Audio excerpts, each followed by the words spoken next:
after the fun, was very satisfied with his possession of his common wife's body. Meanwhile, Shin felt quite drained and weary.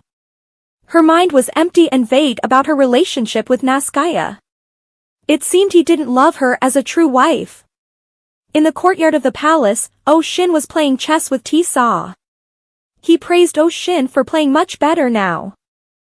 Shin denied using the power of the dragon eyes in the game, which surprised T-Saw. However, the nearby guard, Tamwoo, who always revered the abilities of Lady Surin, suddenly spoke up. "Haven't seen Lord Naskaya around here lately?" He successfully irritated Shin, causing her significant distress. She, being gentle, didn't reproach him. But T-Saw, with an angry expression, sternly said, "Tamwoo, how dare you? It's all right, he's probably just busy. Fetch me some tea, I'm feeling a bit parched." They retreated, leaving her alone. She sat there, pondering the recent joy and the usual cold demeanor of Naskaya. She silently pondered that she had made another mistake. Naskaya, he was truly difficult. She couldn't understand him. If only the answer were as simple as this chess game, Shin thought as she absent-mindedly moved black and white pieces across the board. If only he spoke to her, shared his true feelings like Chio-wee had done, everything would be fine, she thought. Outside the corridor, two servants were talking, and T-Saw sternly warned, "Madame Shin is very gentle and speaks little, but you must not speak recklessly in front of her, or else don't blame me." Tamwoo bowed, his face full of frustration but still obediently respectful to the man before him. Because he understood the immense power of T-Saw, who could kill him in the blink of an eye without expending any effort, and the close relationship between him and Madame Shin. He only dared to mutter under his breath, "How naive. That's why Lord Naskaya doesn't come here." He still revered Surin, thinking that power needed to come from within, for if that dragon left, then Shin would be nothing. With her own abilities, she couldn't do anything. How could he remain loyal to such an incompetent woman who just wandered around the palace? There he goes, reporting to Surin again. With all admiration, he sincerely told her everything he knew and thought. You're right, these days Lord Naskaya mostly stays in the main palace, she agreed with a doubtful and sweet tone, echoing the young soldier's opinion. So, I also wonder, has Lord Naskaya's heart grown cold towards Lady Shin? He quickly said, "That's not true," and whispered something to Surin's ear. "Oh, is that so? I've told you before, don't make foolish judgments," Surin gently scolded. Yes, I'm sorry," he replied confidently, thinking he had successfully gained Surin's trust. Sur paused her hand, which was flipping through books, turned back with care and instructed Tamwoo to report everything to her. "I'm counting on you," Surin said warmly and respectfully. Of course, he was very pleased to receive such an important mission as a great source of pride for himself. As he bowed and stepped out, Surin smirked coldly, "Very well." Now in the study, Shin had arrived and was reading the book Surin had given her. Surin said, "I don't understand these things, but I've learned and found them very useful. If you were to study them, I believe you'd quickly understand, madam." Shin, with some suspicion about Surin's genuine concern for her, nonetheless thought that what she was being taught might be useful. "Well, I don't know if I can do it well. Even if I study, I'm not sure I'll understand everything," Shin replied with a smile and modesty. Surin coldly said, "Madam, modesty is a good trait, but too much modesty becomes cowardice. You don't need to belittle yourself. Also," she continued, reminding Shin, "Madam, you don't need to cover up the rudeness of others with your kindness. The more lenient you are, the less others will respect you." She talked about the times Shin forgave the palace servants, who were truly rude to her. With a gentle and serious expression, Shin looked straight at her and asked, "So now, should I punish you for your words?" Surprised by Surin's unexpected reaction, Shin laughed, "I don't want to do that to you." Surin had a different view of the master's wife now. Shin, she was very intelligent, and perhaps she truly was virtuous? Shin continued with humility, I am not in a higher position because others are lesser than me. You may find these words frustrating, but I don't want to live by shedding blood, I don't want to trample on others. And even if help goes unrewarded, I think just having peace of mind is meaningful enough. Both the speaker and the listener pondered deeply on those words. Sir reminisced hazily, a long time ago, someone had said to her, Surin, this is a chaotic time. But we must not be swept away. So let's continue living as humans. That smile, the last one Surin saw before it was taken away by Naskaya. In a river of blood. Surin concealed a throbbing pain in her heart, telling herself, how can I live as a human when she's gone? Your face doesn't look good, is there something wrong? Oh Shin's voice awakened Surin. She startled, nothing, I just wanted to ask you about the route for delivering food and weapons, madam, Sir said, then unfolded a map on the table. Let me see. I think it would be better to go this way, Oh Shin replied humbly. Sir mentioned that there was turmoil there, although that route was the fastest, people were spreading rumors that many had disappeared there, so no one wanted to go through that route. No worries, because that's where the dragon resides. Moreover, Chioi is also using it, Oh Shin responded.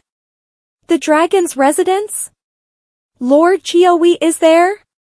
Surin asked in surprise. Oh, yes, is there a problem?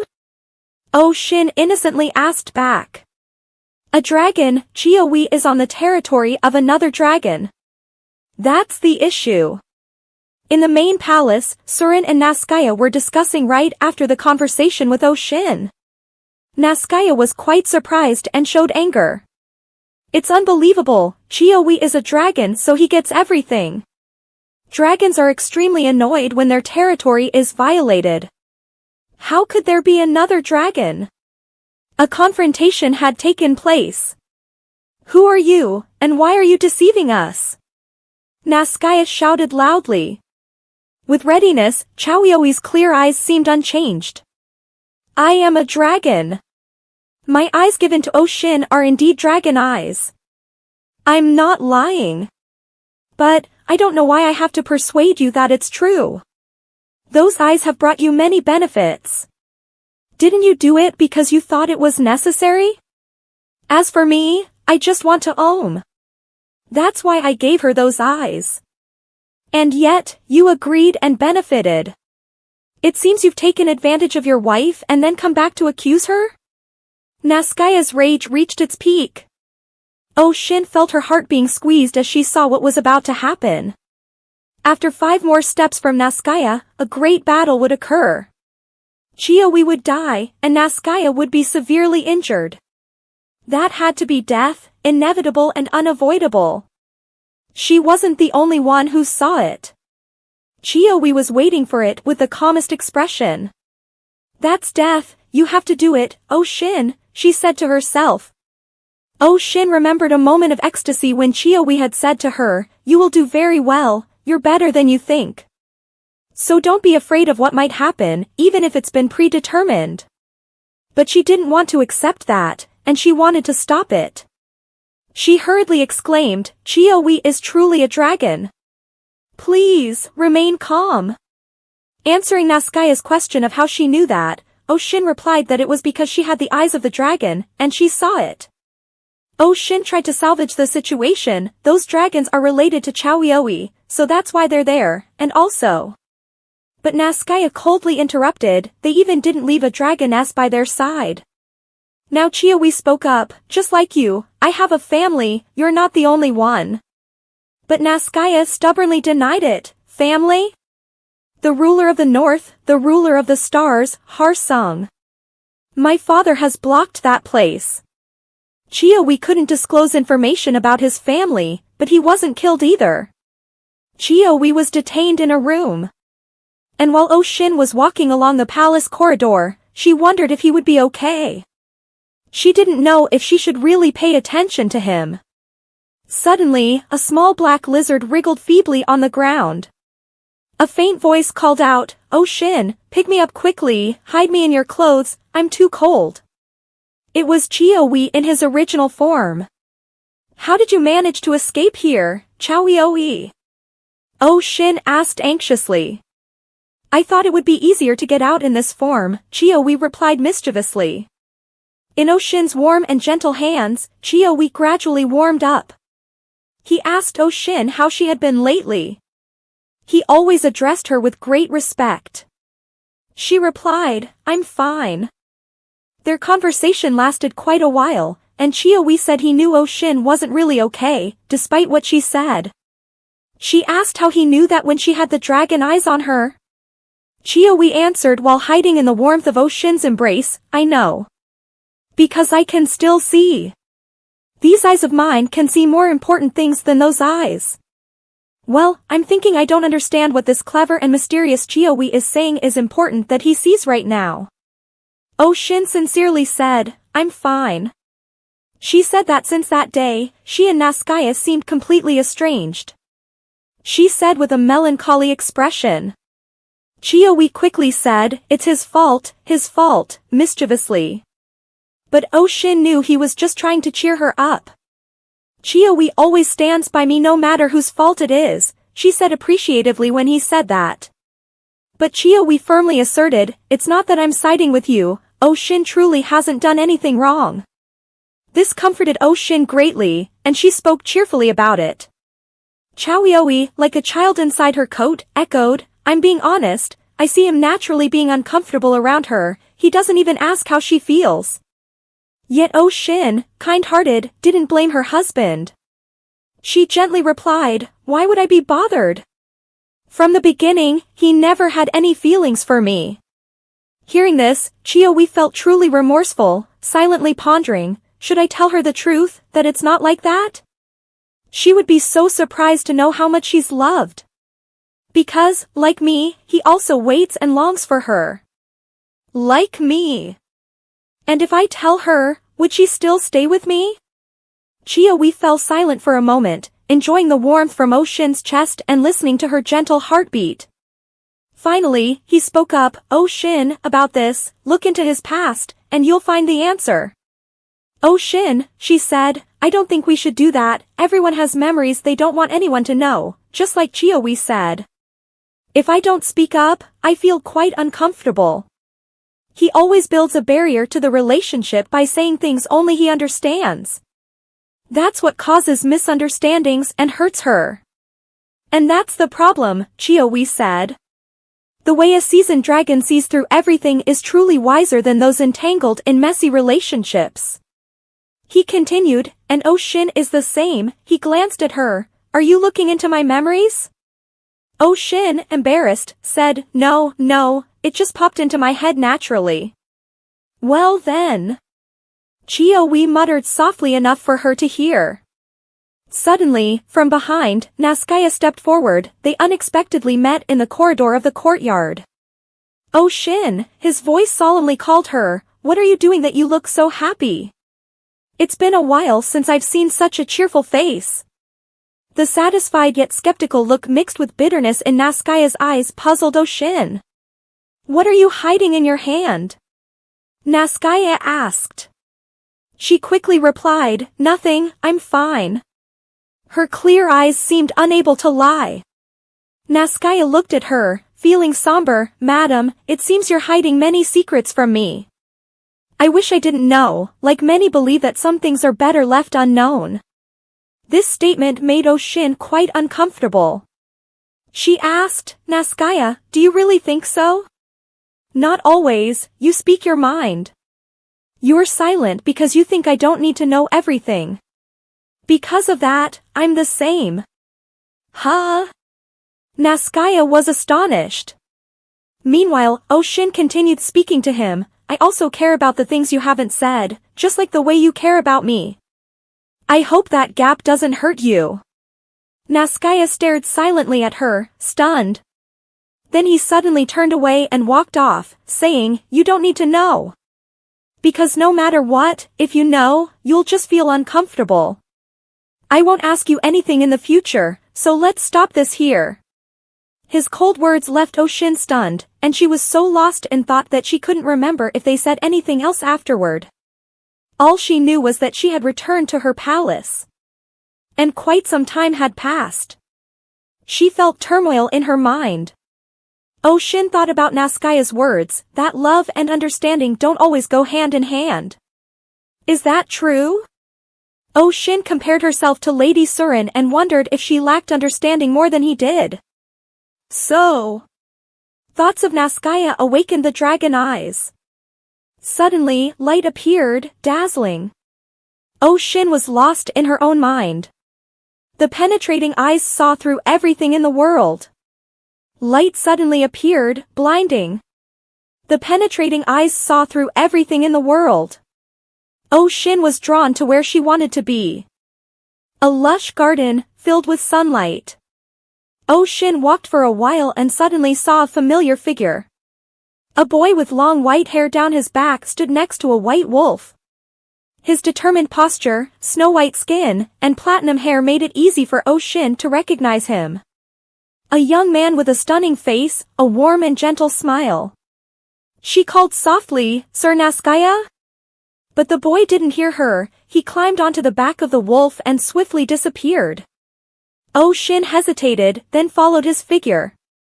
The boy had returned to his small house, a cozy home in the beautiful grassland. And his mother, bearing a striking resemblance to him, came out to greet her son. "Oh, my son, you've grown up so much." The boy proudly replied, "At least I'm not stubborn. I've packed all the things you asked for, Mom." The mother bent down and fed something to the large wolf. Meanwhile, a slightly younger child than him seemed envious and admired his elder brother for being able to ride the wolf. The younger boy hoped to grow up quickly like his brother to do the same. His older brother patiently comforted his younger brother, "No, you shouldn't. When you grow up, you'll be able to ride it too. For now, you must eat well and listen to Mom. That's how you grow up quickly. We still have plenty of time." Those peaceful moments were quickly replaced. Amidst the darkness of evil and sadness, Shin vaguely heard threatening growls. "The original owner of this land is One's ancestor, the owner of the Jianka River. So this land belongs to him. Let them leave this land. If they refuse, we will have to resort to the final solution. Don't retreat. Strike the wolf's fangs into their throats. Don't retreat." The boy with platinum hair sat silently on the ground, blood streaming down his cheek, a trembling hand placed on the head of his younger brother, who lay silently in a pool of blood. In the boy's memories, Shin saw him and several others from the tribe escaping the massacre, but a life of slavery awaited them, with arduous and burdensome tasks. And the boy was fortunate to be chosen to work as a servant in One's palace. One day, in a dark dungeon, he saw his mother, who had been imprisoned there for a long time, full of hope clinging to her son and seeking help. But the boy, with his small, powerless hands, knew no real weapon and felt utterly helpless. He didn't know how to save her. So he pretended not to recognize his mother. He stepped out into the darkness, in utter despair. If every loved one, were to leave, there would be nothing left. No, it couldn't be like that. The boy walked back and forth, lost in those thoughts. Some strangers came and questioned him, making him more confused and frantic. He resisted and was beaten, severely and painfully, to the point where he wished he were truly dead. It seemed he had killed someone. And then, he didn't know what had happened, but afterward, the boy was exhausted, his body covered in blood and wounds staggering through the corridors of One's palace. "Please, someone help me," he whispered in his delirium. He was running away. Suddenly, a hand grabbed his shoulder. "Shh!" signaled the person. The boy looked up, and a pair of amber eyes bent down to look at him. "Quiet now, I'll help you, kid," the girl said softly. Her face, she was the fateful woman who saved the boy. "It's been so long since someone helped me," the boy dreamily thought. "You're too injured, we need to apply medicine. It hurts a lot, doesn't it? If you cry, it'll hurt even more. Hurry up, or you'll be discovered," the woman said, hiding the young man in her cloak and taking him to her room.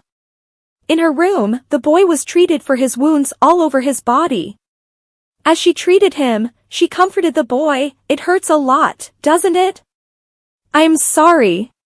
It's not that bad, he gritted his teeth and replied, trying to appear strong, insisting, I'm not a child, I've cried over wounds like this before. The woman looked at him innocently, then smiled, well, that's lucky, because you're grown up now, young man. She took the boy's hand, we have to leave here quickly before we get caught. If we leave, you'll have to take care of yourself. I'll share what I have with you, though it won't help you much. He was overwhelmed. Yes, if we don't leave here now, we'll die. But what about my mother? She can't go far with her frail body. The boy pleaded with the woman in front of him. To him, she truly was an angel that fate had bestowed upon him in his moment of despair. Those translucent amber eyes were truly beautiful. The boy begged for help to save his mother. And she said sympathetically, if we don't find your mother soon, something big will happen to her. I'll find a way, and boy, you stay hidden here for a while. The boy's eyes widened, it had been so long since he felt such hope. Then he smiled, that's fantastic, the feeling that I can save my mother, the most important person to me. The boy looked at her, she resembled One, they were from the same tribe. They were the ones who had devoured his tribe. Unconsciously, he shed tears of pain and hatred. The warm hand of the woman rested on his forehead, embracing him and soothing the pain and anguish in the boy's heart. The boy drifted off to sleep in exhaustion, beside him, the woman still caring for him. The next morning, he woke up and was given a small biscuit instead of breakfast. In the study full of books, the woman sat reading attentively. The young guest wondered, could this be One's daughter? And he realized that her attendants wouldn't dare to disturb her unless serving her food or cleaning up. And One's relatives all wore precious jewelry, but this woman didn't. So who was she? Feeling the probing gaze of the young guest from behind, the woman turned back with a smile, asking, why are you looking at me like that? What's the matter, kid? Oh, I was just wondering what to call you, the boy stammered. A soft laughter echoed. Ha! Ha! I forgot to introduce myself, didn't I? Sorry. So, we still don't know each other's names. Why didn't you ask me sooner, kiddo? In the boy's embarrassment, the woman continued, first of all, my name is Shin. Suddenly, a noise outside the door interrupted them, and the woman hurriedly told the boy to hide. From under her bed, the boy looked up and saw another man entering the room. The woman bowed, if I knew you were coming, I would have prepared. Please, please don't do this. Later, only the woman and the child remained in the room. The boy asked, is Shin the son of the guy called Narek? The woman asked how he knew that. The boy replied, the man who just came and said something, Narek. Narek isn't the name of this place. Yeah, that's right, she said, lowering her head sadly. The boy's eyes widened in surprise. Shin isn't from here either, is she? That's right, but we live off the food and clothing from the blood and flesh of others, she said, her eyes narrowing, resting her head on the boy's shoulder, her hands wrapped around his shoulders, and she sighed. What's your name, kid? The boy, with a face full of bruises, softly replied, Bruce, keeping silent, afraid to awaken from what seemed like a dream, his hands, still quite small, full of whip marks, being cradled in a soft and warm hand. Why lie? And what I really want to ask but keep inside. The boy murmured with suspicion. As sleep overtook him, there came a soft call, Bruce. Time to wake up. That's Shin calling. I have to wake up, the boy said, trying to lift his weak body from the haze of slumber. Her voice became clearer, we found your mother, Bruce. We have to leave before dawn. You'll have to take care of yourself then, kid. A glimmer of light shone in the boy's eyes, wide open. What was going on? Well, that's it for this chapter. Although I'm eager to see how this story unfolds, we'll have to wait for the latest chapter. Don't forget to subscribe to support our channel. Thank you.